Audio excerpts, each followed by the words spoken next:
Le tirage au sort de Wimbledon est tombé ce matin et Novak Djokovic devrait jouer ce tournoi après une opération du ménisque il y a 3 semaines. Ça va être 2 semaines de folie à Londres, alors si tu ne veux rien manquer entre l'Euro et le Tour de France, des meilleurs moments de Wimbledon, mon très cher Goat, abonne-toi juste ici. Au programme aujourd'hui, le grand classique de service volé. Je te passe en revue les grands favoris du tournoi de Wimbledon 2024 et je te dis surtout qui va gagner en fin de vidéo. Cette vidéo est sponsorisée par les Wilami de Winamax qui seront avec moi sur l'ensemble de la quinzaine à 20 bledons. On va utiliser les cotes de Winamax pour développer notre vidéo aujourd'hui. Vous avez un lien dans la description jusqu'à 100 € de free bet pour toute première inscription sur le site de paris sportif de la Leyenda. Attention, offre exclusivamente réservée aux adultes consentants. Vous le voyez juste à ma droite. Alors les cotes sont en train d'être mises à jour, là ça vient sauter, je vous ai fait une petite capture d'écran des cotes à l'instant T. Nous avons donc Jannik Sinner placé à 3, légèrement favori de Wimbledon, et vous allez le voir, je suis pas forcément d'accord avec ça.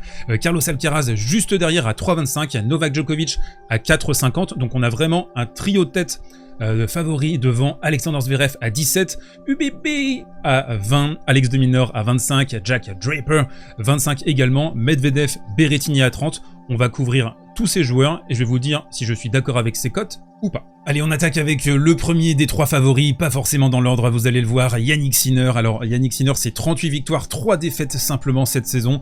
Saison 2024 de zinzin absolu, le numéro 1 mondial, numéro 1 également à la race, donc il est sur une forme éblouissante. On s'est quitté à Roland Garros sur un tournoi quand même plutôt positif malgré tout, malgré ses crampes de stress lors du match face à Carlos Alcaraz en demi-finale, mais on se rappelle, hein, c'était une préparation quand même assez laborieuse, problème au niveau de la hanche, qu'il avait poussé à ne pas jouer Rome juste avant Roland Garros, et même il avait déclaré forfait en plein tournoi de Madrid.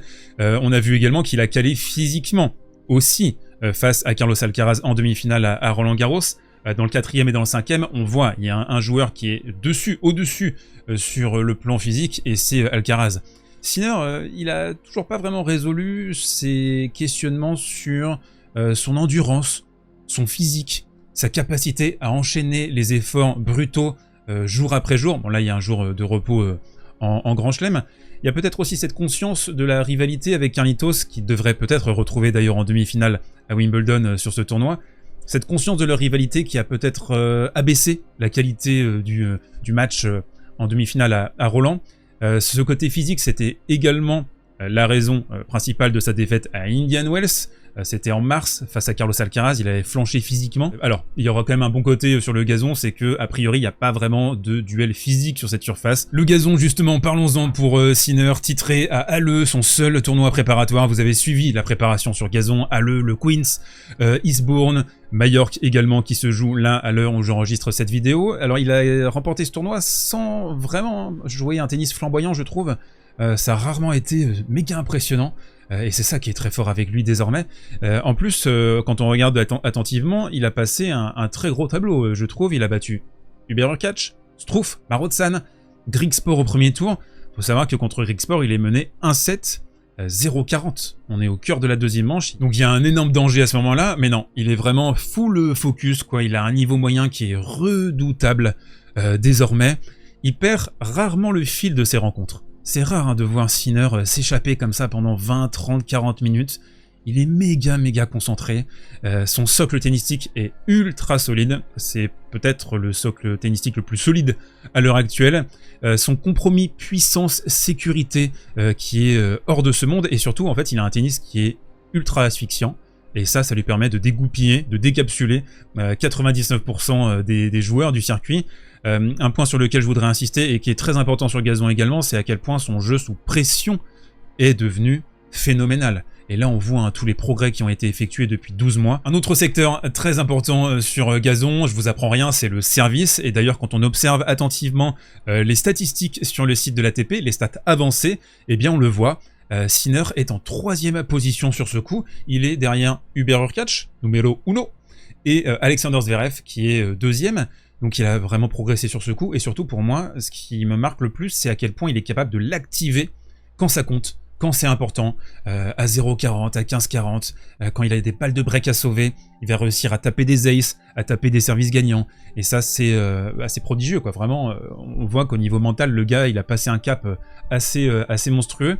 Je pense aussi que le gazon, c'est fait pour lui parce qu'il est capable de jouer bas, de se mettre bas, de bien descendre, alors que c'est un joueur qui est grand, hein, c'est un joueur qui fait 1m91, mais il est vraiment capable, voilà, d'évoluer très bas, de se déplacer tout en glissade, tout en fluidité, à la Novak, on peut le dire, c'est vraiment l'école Novak Djokovic, c'est le successeur de Novak dans le style de jeu, dans les déplacements, même s'il y a un côté encore plus supersonique, je trouve, chez Sinner. Mais j'ai quand même 2-3 petites réserves sur Sinner, et c'est pas simplement avec le tirage au sort qui a été horrible pour Yannick, il a vraiment un tableau catastrophique, mais c'est aussi au niveau de son jeu, purement au niveau de son jeu, et peut-être ce manque de variété pour battre le très haut du panier, ça peut être un problème ça sur gazon, les slices, les montées à contre-temps, les amortis suivis.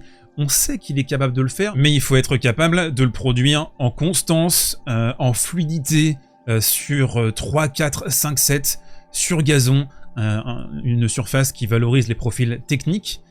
Donc ça, c'est une interrogation pour moi. Est-ce que, je vous pose la question, est-ce que vous pensez qu'il partirait favori face à Alcaraz en demi-finale, face à Novak Djokovic en finale? Si Novak arrive lancé, ça on peut se poser la question, parce que même s'il a progressé en variété, ça reste quand même toujours un peu un tennis métronomique, Yannick Sinner. Dans tous les cas, il fait partie du peloton de tête. On regarde quand même le tableau de Wimbledon, et vous le voyez, on a un tirage qui est horrible, hein, comme je vous l'ai dit. Alcaraz est dans sa moitié, certes, ok, il faudra le battre en demi-finale. Il y aura donc à battre potentiellement Alcaraz puis Djokovic en finale, mais c'est surtout ce qui va se passer avant. Pour lui qui est tétanisant. On a Berrettini dès le deuxième tour, c'est catastrophique. Griekspoor également, il avait galéré contre Griekspoor à Halle. On a Jarry, on a plein de noms, vous le voyez, dans son quart de finale, ça va être chaud. Le deuxième joueur de notre analyse, c'est Carlos Alcaraz, 26 victoires, 6 défaites sur cette saison 2024. Une saison, je vous le dis tout de suite, illisible, incompréhensible, c'est très décousu pour Carlitos. Elle est très paradoxale cette saison parce que on a eu la blessure notamment à l'avant-bras, quelques déceptions également dans son niveau de jeu, un niveau de jeu franchement moyen parfois, loin en tout cas de la flamboyance de ce qu'il avait montré sur les 7 premiers mois en 2023, mais, et c'est là qu'il y a un énorme mais, déjà un grand chelem, déjà une saison réussie au final, parce que t'as Roland Garros, t'as un Masters 6000, dans l'absolu c'est bon quoi, ça peut s'arrêter là, on peut tirer le rideau sur la saison 2024, elle serait déjà réussie. Donc pour moi, je vous partage une observation, je sais pas si vous êtes d'accord, mais j'ai déjà un peu l'impression que ce gars choisit ses moments, joue vraiment sur les tournois où ça compte vraiment, priorise les grands chelems et les grands événements. Après, on est aussi sur un premier semestre 2024 particulier parce qu'il y avait l'Open d'Australie, mais ensuite on avait en enfilade, on le sait, un Roland Garros, Wimbledon, les Jeux Olympiques, l'US Open. Donc il y a vraiment une énorme densité pendant 3-4 mois, c'est là qu'il faut être en forme. Une autre réalité, c'est que son tennis est par essence difficile à maintenir à 100% sur l'ensemble d'une saison, parce que son tennis, il est de 1, ultra physique, donc tu génères des blessures, il est ultra technique, donc il faut toujours choisir le bon coup au bon moment, c'est le problème des joueurs qui ont tous les coups. Tu as beaucoup d'options, parfois tu t'en mêles un peu les pinceaux. La créativité, elle est maximale du côté de Carlitos, et c'est vrai que quand on observe son Roland Garros, il a joué quoi, 15%, 20% du temps au top, quand c'était vraiment utile, mais le reste du temps c'était quand même assez moyen quoi, et surtout en début de tournoi, on a vu qu'il a monté en régime, il n'était pas forcément sûr de son bras droit, donc un Alcaraz 2.0, un peu à l'économie, mais qui quand même remporte son 3e grand chelem en carrière. Alors le problème pour moi, c'est que les trous d'air comme il a connu à Roland Garros et depuis le début de la saison, bah, tu les payes cher sur le gazon. On l'a vu contre Jack Draper, c'était au Queens en préparation. Et ça, c'est plus facilement récupérable sur des surfaces lentes, comme Indian Wells, tournoi qu'il a remporté, comme Roland Garros, tournoi qu'il a également remporté. Donc ça, à surveiller, parce que je serais pas surpris que Carlitos se retrouve mené 1-7-0, 2-7-1, même avant la demi-finale. Parce qu'il a quand même un tableau à sa main, vous allez le voir. Mais dans tous les cas, voilà, Carlitos il va s'avancer dans ce tournoi en ayant la certitude absolue que s'il joue à son meilleur niveau, à 100%, il est certainement le meilleur joueur du circuit. Ça, je l'ai dit déjà avant Roland Garros, c'est une conviction une certitude qui est incroyable. Vous imaginez, vous rentrez sur un cours, vous savez que c'est vous, en fait. Vous avez le match dans votre raquette, quasiment à 100%. Donc ça, c'est assez incroyable, et ça lui confère, du coup, je pense, une certaine confiance, même quand il est en difficulté, même quand il est mené. Il a appris également de ses échecs passés. À Roland-Garros en 2023 face à Novak Djokovic, avec les crampes qui étaient survenues en début de 3e set. Le match aussi contre Daniel Medvedev, la demi-finale de l'US Open 2023, qui est moins discuté. Les gens l'ont un peu oublié, mais il était complètement passé à côté de son sujet au niveau stratégique et au niveau mental. Et il avait dit qu'il était déçu de sa perf, parce qu'il avait un peu paniqué. Et ça, on voit que voilà, c'est déjà un joueur qui a progressé beaucoup à ce niveau-là. Alors, j'ai regardé certaines statistiques. Il est simplement, entre guillemets, le 13e meilleur serveur du circuit à l'heure actuelle. Par contre, sur gazon, il a des armes massues, je trouve. Le service rentrant sur le corps, il a beaucoup utilisé en 2023, que ce soit au Queens ou à Wimbledon. Il est capable également de slicer très bien, côté égalité, avec son service, de s'ouvrir le court, de pouvoir avancer dedans et de terminer avec un coup droit ou une volée. Alcaraz, il l'a prouvé déjà, parce qu'il a remporté Wimbledon, il a battu le boss final, Novak Djokovic, en finale. Il est capable de raccourcir ses préparations sur gazon, d'avancer également pour retourner. Il est sur la ligne de fond, sur la baseline. Il est capable de bloquer, un peu à la Stan, même si Stan n'était pas un monstre sur gazon. Il a cette belle main, magnifique main, ce jeu vers l'avant, cette technicité, cette compréhension du jeu, vraiment tous les atouts. Mais ça reste quand même par essence un joueur de +1, comme je l'appelle. Il a des qualités de relance qui sont immenses, mais sur gazon, on connaît le dealos, hein. Tu perds ton service à 1-0, à 2-1 en début de set, 25 minutes après, t'as perdu le set 6-4. C'est des choses qui arrivent, hein, donc ça, faudra l'observer. Donc il faudra qu'il tienne mieux son service que sur terre battue, mais sur les qualités pures, il est favori. Pour moi, et surtout vu son tableau, vous allez le voir d'ici quelques instants. Mais quand même, petite réserve pour moi, l'enchaînement Roland-Garros, Wimbledon, il reste réservé à l'élite de l'élite dans l'histoire du jeu, même si là, maintenant, il y a une semaine de plus entre Roland-Garros et Wimbledon, et la surface de Wimbledon a été ralentie avec les années, mais ça reste quand même un enchaînement qui est brutal. Donc mentalement, il faudra voir s'il est prêt à enchaîner. Vous voyez le tableau, alors franchement, si on observe les noms en détail, on a l'impression qu'il va être très difficile pour lui de sortir avant les demi-finales. Faudrait un choke monumental ou complètement passer à côté. Beaucoup de terriens, vous le voyez, dans sa partie. Ensuite, ce sera Yannick Sinner en demi-finale et potentiellement Novak. Novak Djokovic, justement, parlons-en, le cas Novak qui a beaucoup fait parler là ces derniers jours, le grand méchant loup, le croque-mitaine comme on l'appelle ici. Donc 18 victoires, 6 défaites sur cette saison 2024. C'est pas forcément la saison 2024 qu'on attendait, mais avant ça, parlons tout de suite du souci, du petit problème, c'est le genou. L'opération genou droit, alors ça a été un gros drama. Sur Twitter en tout cas, c'est un peu la réalité parallèle Twitter, mais quand même ça a été alimenté par les haters et par ces zones d'ombre du passé aussi. On attend toujours le documentaire d'ailleurs sur l'Open d'Australie 2021. Moi je suis chaud, hein, je l'attends pour comprendre ce qui s'est passé. On n'est pas encore sûr. 2023 également, donc El Famoso documentaire. Vas-y Novak, hein, faut le sortir. Mais bon, Djokovic, ce sont les meilleurs médecins, la meilleure récupération possible, les meilleurs produits, le précédent Fritz également. Donc il n'y a rien de fou dans l'absolu qui puisse jouer après quasiment un mois de récupération. Ça va être un tout petit peu moins d'un mois, parce que ça reste une opération mineure. Ce qu'il a subi, c'est une arthroscopie du genou droit. Moi, vous le savez, hein, après Roland-Garros et même les semaines d'après, j'étais optimiste sur Novak, sur sa participation à Wimbledon, aux Jeux Olympiques. On connaît l'animal. C'est pas le genre à faire l'impasse sur un grand chelem, c'est pas le genre à faire l'impasse sur une opportunité comme ça à son âge, à 37 ans. Il va pas dire « Ouais, non, je me réserve pour les Jeux Olympiques, je vais pas essayer d'aller à Wimbledon, c'est trop difficile pour moi. » Non. C'est pas le délire de la maison, c'est... Novak, en plus là il y a le record de Roger à possiblement égaler, ce qu'il a pas réussi à faire l'année dernière. Donc... possible que ça aille pas au bout, possible que ça craque tôt, dans l'absolu, parce qu'il y a quand même des zones d'ombre, mais voilà, s'il y va, c'est qu'il est conscient, il a la certitude que ça peut le faire. On a vu, il s'est entraîné avec Tiafoe, il s'est surtout entraîné avec Sinner.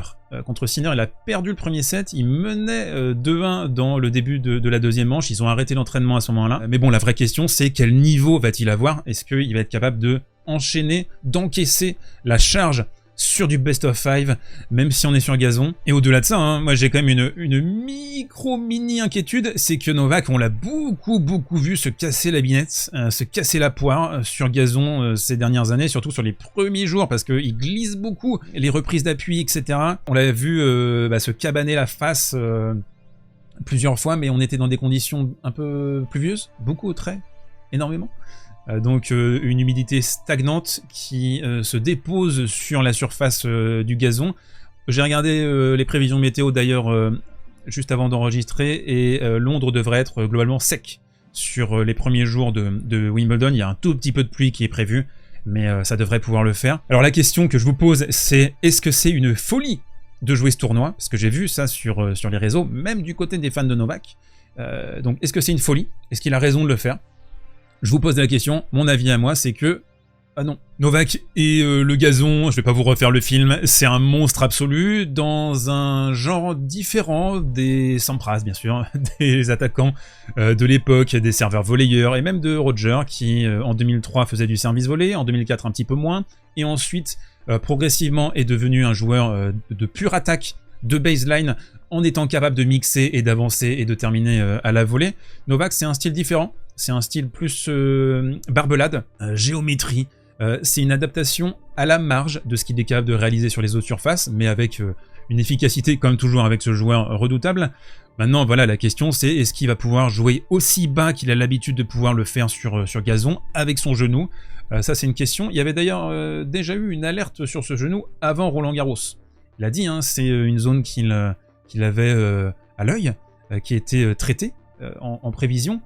Et qui a cédé contre Cerundolo. La saison 2024 de Novak, c'est pas forcément, je l'ai dit en intro, c'est pas forcément la saison qu'on avait envisagée. Après une saison 2023 all time, 3 grands chelems, le Masters, tous les records importants du tennis, ou presque. Mais on a eu une décompression, il a fait exploser son équipe, ça on en a déjà parlé en longueur. Mais on avance quand même sur le Roland et on se rend compte que c'est un gars qui a toujours cet amour fou du jeu, quoi. C'est un gamin, c'est un gars qui kiffe le tennis, qui adore ça. Le match contre Musetti, c'est une lettre d'amour au tennis. On est aux frontières du réel contre Cerundolo. Et là maintenant, on a les 3 objectifs concentrés sur 2 mois et demi. Les JO, Wimbledon, d'ici quelques jours, l'US Open, c'est là qu'il faut être fort. Je pense, j'ai la conviction que Novak va en prendre un des 3. Même si l'heure tourne, c'est inévitable. T'as 37 ans passés maintenant, t'es plus de première jeunesse, tu vois du joueur comme Yannick Sinner qui est, toi, ton double, en plus jeune, en plus supersonique. Il y a Alcaraz qui est de plus en plus monstrueux, même si on en a parlé, c'est sinusoïdal du côté de Carlitos. On regarde le tableau de Novak et on le voit, c'est un tableau de zinzin, c'est un tableau de rêve. Il a le tirage parfait pour monter en puissance, pour se mettre en route sur les 2-3 premiers tours. Ensuite, il y a quoi, franchement, disons-le, avant la finale? Il y a du UBB, peut-être. Il y a du Alex de Minaur. Ça peut être sérieux, ça, sur un Novak qui serait pas à 100%. Mais dans l'ensemble, Novak est quand même largement favori sur sa partie de tableau. Ça doit aller en finale. On a bouclé les favoris, passons aux outsiders. Alors l'outsider 4e pour moi, c'est Alexander Zverev. 37 victoires, 11 défaites cette saison. 2e à la race.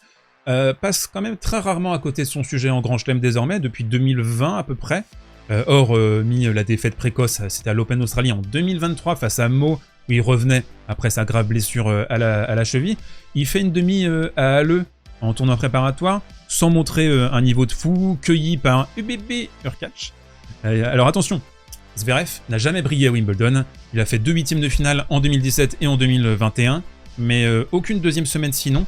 Donc c'est quand même le gazon, pas forcément sa tasse de thé, sa cup of tea, si je peux me permettre. Parce que même s'il a le 2e meilleur service du circuit, comme je vous l'ai dit il y a quelques minutes, il a des énormes boucles dans son jeu. C'est de très très grandes boucles, quoi. Et surtout, par essence, c'est un gars qui adore être à 3-4 mètres de sa ligne de fond, et ça c'est impossible sur gazon, impossible. Tu ne gagnes pas Wimbledon en étant à 4 mètres de la ligne de fond. Personne ne fait ça. Il a besoin de temps pour s'organiser dans son jeu. C'est un limeur fou, il est très grand. Il fait 1m98. Il a du mal à tenir le dialogue aussi sur des échanges qui sont bas. Les petits slices là dans les chaussettes, dans les sockets, c'est difficile pour lui. Et on a vu également dans l'histoire, aucun joueur de plus d'1m96 a remporté Wimbledon. C'est Richard Krajicek en 96 qui a remporté le tournoi, qui bat Sampras en quart de finale, il me semble, je le fais de mémoire ça. Et ce serait par conséquent une énorme surprise de voir Zverev remporter son premier grand chelem à Wimbledon, ça n'aurait pas forcément beaucoup de sens. Je passe également dans le cercle élargi de mes amis.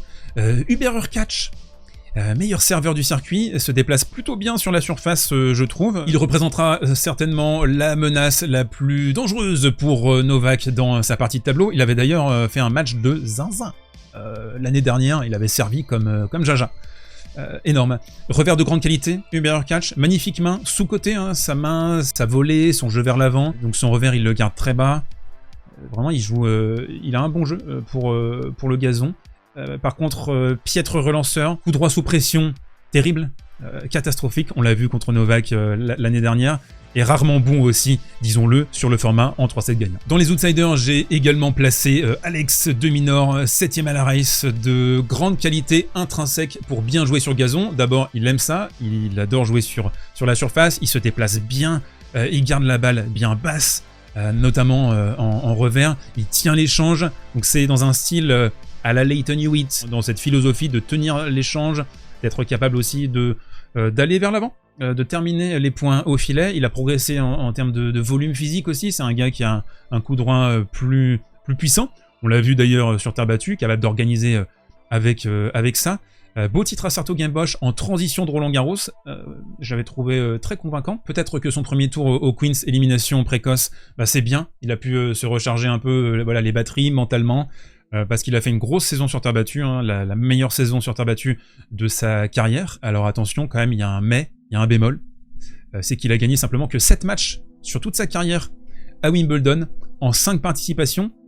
Voilà, il n'arrive pas vraiment sur ce tournoi pour l'instant. Alors à la volée maintenant, on va parler de Daniil, demi-finale l'année dernière face à Carlos Alcaraz. Il s'était fait dévorer le boule, si je peux me permettre. Service aux fraises depuis un long moment, Daniil. Ceux qui suivent Daniil s'en sont rendus compte il y a très longtemps. Là, il commence à y avoir une prise de conscience généralisée que son service est aux fraises, aux pastèques. J'ai regardé les stats avancées. Hein. Il a le 37e service. Donc, pour un gros serveur, historiquement, ça fait mal. C'est devenu plus désormais un relanceur marathonien plutôt qu'un serveur élite. Ça reste quand même toujours un matcheur, Daniil. Mais sur gazon, le problème pour lui, c'est qu'il doit jouer contre nature. Il doit avancer dans le coin, il doit relancer tout proche de la baseline, il doit raccourcir ses prépas. Il est capable de le faire, hein, mais j'y crois pas. Et puis si nous grattons désormais les fonds de cuve, nous avons Jack Draper qui a bien animé la saison de préparation. Alors généralement quand tu animes la saison de prépa, tu fais un flop à Wimbledon, ça c'est écrit surtout pour un anglais.